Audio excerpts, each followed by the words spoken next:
오늘은 기독교 강요 제1권 9장에서 12장을 살펴보겠습니다. 제9장. 성경을 버리고 계시만을 따르는 광신자들은 경건의 모든 원리를 던져버린다. 이 부분은 매우 짧지만 오늘을 살아가는 모든 그리스도인들에게 꼭 필요한 내용을 담고 있습니다. 성경을 읽지 않고서도 얼마든지 신앙생활을 할 수 있다고 말하는 분들에게도 적용되니 유의하시기 바랍니다. 칼뱅은 성경을 버리고 다른 길을 통해 하나님께 이를 수 있다고 상상하는 자들은 단순한 오류에 사로잡힌 것이 아니라 광란에 빠진 상태에 있다고 주장합니다. 보통 이런 부류의 사람들은 자신들을 굉장히 영적이고 신령한 존재인 것처럼 과장합니다. 즉, 자신들은 하나님과 너무도 친밀하여 그분의 직통계시를 받으니 문자로 된 성경이 필요 없다고 말합니다. 그러나 이런 사람들의 말에 결코 속아서는 안 됩니다. 하나님께서 성경을 주신 이유와 목적을 생각하십시오. 또한 하나님께서 왜 지금도 엄청난 양의 성경을 수많은 언어로 출판하여 보급하게 하시는가를 생각해야 합니다.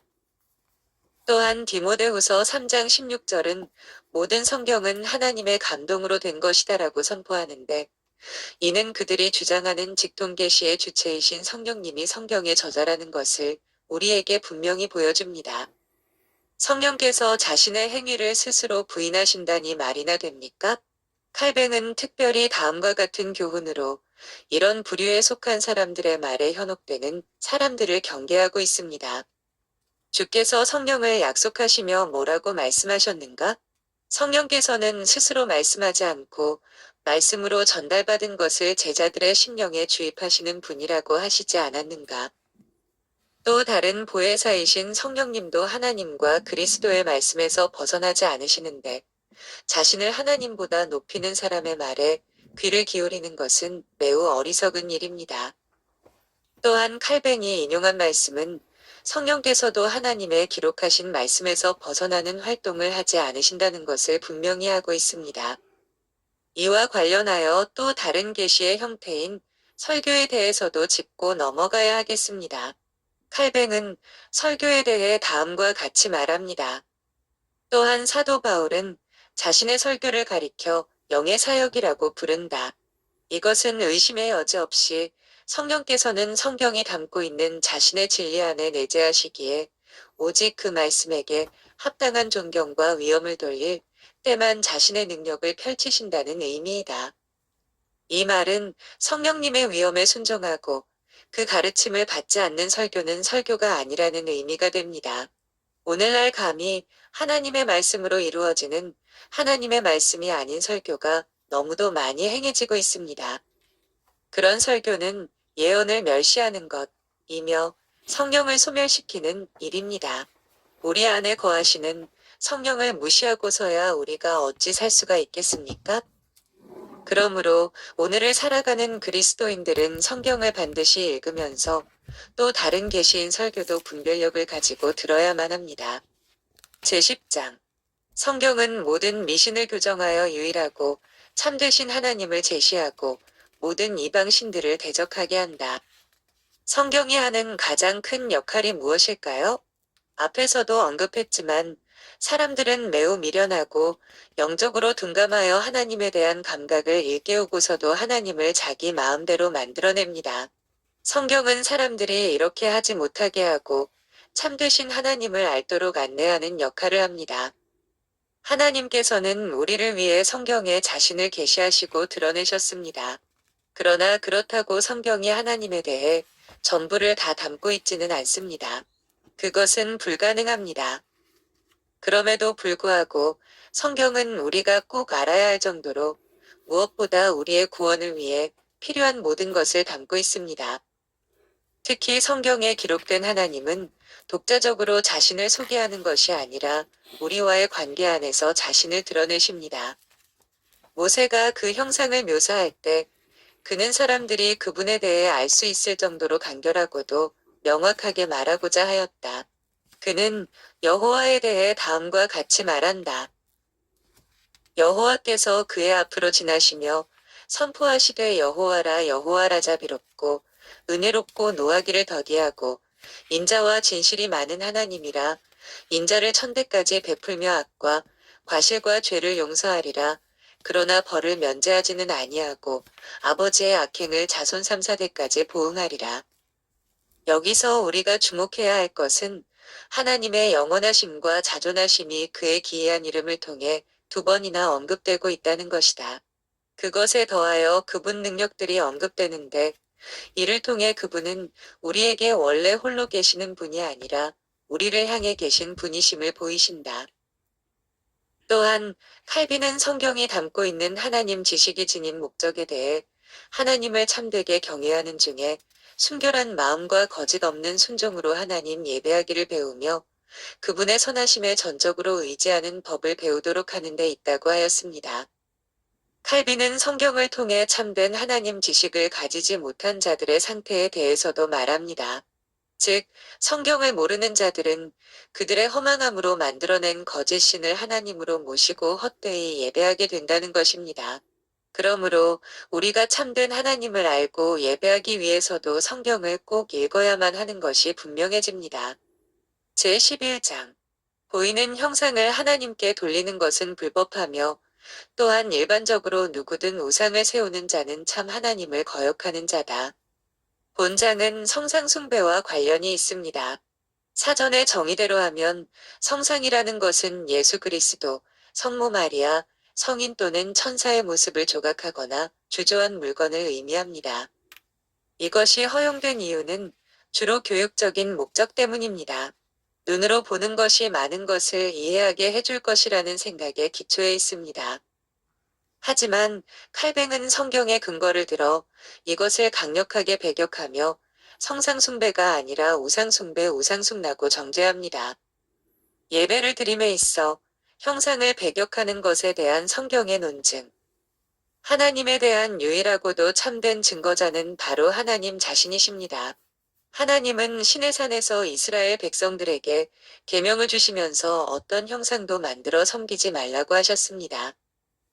우리가 하나님을 표현하기 위해 어떤 시도를 하고 그것을 실제로 만들어낸 순간 그 즉시 하나님의 무한하신 영광은 그 형상 정도로 축소되어 버립니다. 그것은 의도가 어떻든 간에 하나님을 모욕하는 것이 됩니다. 하나님의 영광은 너무도 찬란하여 순결한 천사들마저도 그 영광을 똑바로 볼 수 없어서 얼굴을 가릴 정도입니다. 무엇보다도 사람의 마음은 심히 부패하여 자신이 신격화시켜 놓은 물질 조각이 자신에게나 다른 사람들에게 신으로 인정받기를 원하는 본성이 있습니다. 실제로 우상을 만들어 섬기게 된 원인이 바로 여기에 있습니다. 따라서 마음이 부패한 사람이 어떻게 하나님을 표현하든 그것은 하나님을 정확하게 표현하는 것이 될 수 없습니다.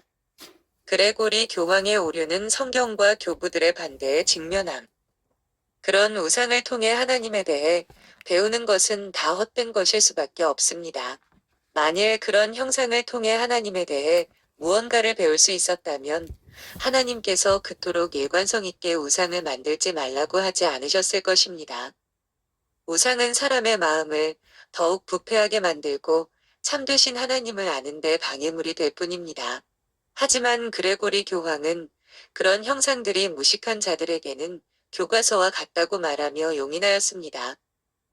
로마 가톨릭은 이처럼 성상을 만들어 놓고 존중하는 것을 당연하게 여기고 동방정교회도 성상뿐만 아니라 모자이크 성화와 같은 이콘도 적극 활용합니다. 그러나 칼뱅은 이것은 교회 역사에서도 배격했던 일이며 어거스틴조차도 반대했던 일이라고 강력하게 말합니다. 마찬가지로 아우구스티누스도 선언하기를 형상에게 예배하는 것과 그것들을 하나님 앞에 세워두는 것 모두 잘못이라고 하였다. 그가 말한 바는 그보다 수년 전 4세기 초 엘비라 공의회에서 내린 결정과 다른 것이 없다. 이 공의회의 교령 제36항은 교회 내에 어떤 그림들도 있어서는 안 되며 벽에다가 높이 기리고 숭상하는 것을 묘사해서도 안 된다고 되어 있다. 그러나 특별히 기억할 만한 것은 아우구스티누스가 어디엔가 바로의 글을 인용하면서 자신의 서명을 통해 그의 글을 확증한 것인데 곧 신들의 형상들을 최초로 도입한 사람들은 하나님에 대한 경외를 제거하고 오류를 첨가하였다라는 것이다. 그렇지만 지금도 여전히 교육적인 목적으로 형상을 옹호하는 일들이 벌어지고 있습니다. 칼뱅은 이에 대해 교회가 동정녀를 표현하기 위해 만든 형상보다는 차라리 창녀들이 더 정숙하고 순전한 복장을 하고 있다고 우회적으로 비판하였습니다. 그리고 정말 교육적인 목적을 위한 것이라고 핑계를 댄다면 이것은 가르치는 자의 무능함을 형상에게 떠넘김으로써 책임을 회피하는 것이라고 강하게 질타하였습니다. 형상 사용의 기원, 그리고 그로 인한 예배의 부패. 칼빈은 우상을 방치하는 것은 인간 본성 자체 안에 우상을 제조하는 공장이 있는데 이것을 더욱 부추기는 것밖에 되지 않는다고 말합니다. 실제로 하나님을 알지 못하는 사람들은 각종 형상을 만들어 놓고 그것을 신으로 섬기는 것을 볼 수 있습니다. 칼뱅은 이러한 사람들의 경향에 대해 이렇게 말합니다. 사람의 마음은 교만과 대담함으로 가득 차 있어서 감히 자신의 역량대로 신을 상상해낸다. 그리고 천천히 진행하다가 마침내 극도의 무지함에 사로잡혀 실제하지 않고 허망한 것들을 하나님으로 잉태한다. 그러므로 마음이 우상을 잉태하고 손으로 그것을 낳는다. 그리고 이어서 칼빈은 사람이 이렇게 하는 이유에 대해 일상의 경험이 교훈하는 바는 육신은 언제나 자신을 닮은 가공물을 확보하여 그것을 하나님의 형상으로 알고 거기서 안정을 찾기 전에는 불안한 상태에 있다는 것이다라고 밝혔습니다. 이것은 정확한 통찰이 아닐 수 없습니다.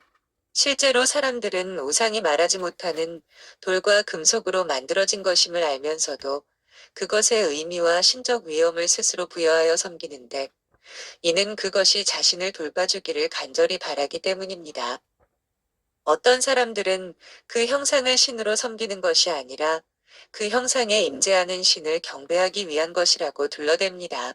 그렇다면 차라리 하나님이 하신 말씀대로 애초부터 만들지 않고 섬기는 것이 참된 섬김과 예배가 되지 않을까요? 사람들은 어떻게든 자신이 만든 것에 의미를 부여하기를 좋아하여 이런 식으로 변명하지만 성경의 관점에서는 결코 용납될 수 없습니다. 왜냐하면 사람들은 만들어진 형상에게 나아가는 그 순간부터 그것을 마치 살아 역사하는 존재인 것처럼 여기기 때문입니다. 사실 아우구스티누스가 말한 것은 진실한데 곧 애정을 가지고서 형상을 바라보며 기도하거나 예배하는 자는 누구나 그 형상이 자신의 기도를 듣지 않는다고 생각하거나 혹은 자신의 소망이 이루어질 것이라는 희망을 품지 않는 사람이 없다는 것이다. 아우구스티누스조차도 이 점에 대해 분명하게 진술하고 있다. 그 형상들이 이러한 숭배할 만한 고상함을 띠고 세워져서 사람들이 기도하고 희생 제사를 드리게 되면 그것들이 살아있고 감각을 가진 어떤 것처럼 느껴져서 비록 그것들이 감각과 생명이 없어도 연약한 사람들에게 영향을 주게 된다. 그 결과 그것들이 살아 숨쉬는 것처럼 느껴지게 된다. 우상이 육체적인 형상을 띠게 되면 사람들은 그 육체 안에 정신이 깃든다고 생각하게 되고 또 어떤 의미에서는 강제로 그렇게 생각하게 되어 우상도 감정을 가진다고 가정하게 된다. 이는 그것이 자기 육체와 매우 유사하기 때문이다.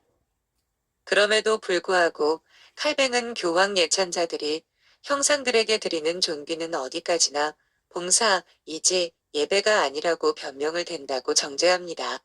그것은 같은 형태를 취할 수밖에 없기 때문입니다. 칼뱅은 이와 관련하여 니케아 공의회가 예배당 안에 형상들이 있어야 하며 그것을 예배하는 것이 마땅하다고 결정한 것을 강력하게 비판합니다. 상식이 있는 사람이라면 이런 논리는 앞에서 그들이 봉사와 예배를 구분했던 것이 거짓이었음을 분명히 보여주는 증거라고 확신할 수 있습니다. 제12장 하나님은 우상과 완전히 구별되시기에 완전한 존귀는 오직 그분께만 드려야 한다. 이 장에서 칼빈은 미신의 교묘한 측면을 좀 더 자세히 거론합니다. 실제로 미신은 다른 신들에게 기울어져 있으면서도 외향으로는 최고의 하나님을 버리거나 다른 신들과 같은 것으로 격화시키지 않는다. 하지만 미신이 하나님께 최고의 자리를 부여할지라도 하등의 신들로 그분을 애워싸고 그 신들에게 하나님의 권능들을 분배시켜버린다. 꼭 적합한 예는 아니지만 그리스 로마 신화에 등장하는 올림포스의 신들을 생각하면 될 것 같습니다. 거기에는 최고의 신 제우스를 중심으로 여러 신들이 존재하지 않습니까? 그들은 각자 고유의 영역을 다스립니다. 칼빈은 이런 생각들이 하나님의 영광을 여러 갈래로 찢어버리는 것이라고 강하게 책망합니다. 실제로 이런 생각은 만연하여 지금까지도 교황 예찬자들은 자신들이 성자라고 평가한 자들을 하나님의 협력자로서 구원을 이루는 통로가 되게 하고 심지어 그들을 경배하고 기도와 찬송을 올려드리는 대상으로 만들어버렸습니다. 그 결과 사람들은 참된 하나님께만 집중하지 않고 온갖 잡다한 신들에게 미혹되고 말았습니다. 사정이 이런데도 여전히 예배와 봉사를 구분하며 자신들의 행위를 정당화하는 것은 어불성설이지요. 오히려 봉사라는 말은 종으로서 섬긴다는 의미이니 예배보다 더 강력한 의미를 가집니다. 칼뱅은 이런 실태를 갈라디아서의 말씀, 갈사 데파르로 뒷받침합니다. 하나님을 알지 못하여 본질상 하나님이 아닌 자들에게 종노릇하였더니. 이어서 칼뱅은 예수님이 광야에서 사탄에게 받았던 시험 중 하나를 예로 들면서 이런 말도 되지 않는 미신적 행태에 대해 경종을 울립니다. 주께서도 사탄의 공격을 물리치면서 기록되었으되 주 너의 하나님께 경배하고 다만 그를 섬기라 하였느니라는 방패를 활용하셨는데 여기서는 라트리아, 섬기다 라는 단어를 쓰는 것이 문제가 되지 않았다. 왜냐하면 사탄이 주님께 요구한 것은 단지 경의의 표시로 무릎을 꿇는 것이었기 때문이다. 우리 주님이 이런 것까지도 배격하셨다면 우리 또한 교황 예찬자들과 온갖 미신을 만들어내는 사람들의 논리에 굴복해서는 안 되지 않겠습니까? 칼빈의 말대로 우리는 하나님께 경배하는 것과 피조물을 경배하는 것을 완벽하게 구별하지 못할 때가 많습니다. 하나님도 이것을 아시고 하나님의 백성들에게 오직 하나님만을 섬길 수 있는 표준으로 율법을 제시하셨습니다.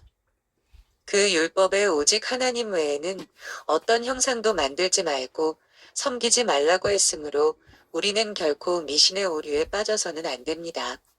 감사합니다.